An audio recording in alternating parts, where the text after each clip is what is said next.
Azərbaycanda dövlət çevrilişi məhz dekabr ayının 25-dən sonra başlamalıydı, keçən il. Azərbaycan prezidenti Sayın Əliyev fizikən aradan götürülür. Təyyarə qəzasıdır. Parlament Ramiz Ənvəroviçin əskərləri ayağa qalxır, müzakirələr. Ənvəroviç dahi dövlət xadi kimi parlamentə dəvət olunur.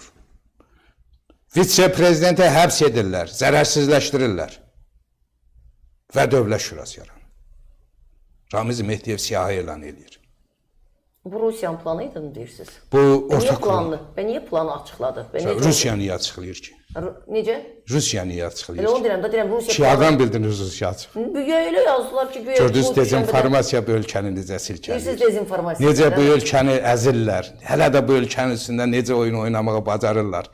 Əgər Rusiya bunu açırdısa, Putin İlham Əliyevin yanında niyə cılız görünürdü? Niyə ərimiş görünürdü? Niyə orada İlham Əliyev daha dik duruşlu ağayana dururdu? Niyə? Putini kimsə elə görmüşdüm indiyə kimi.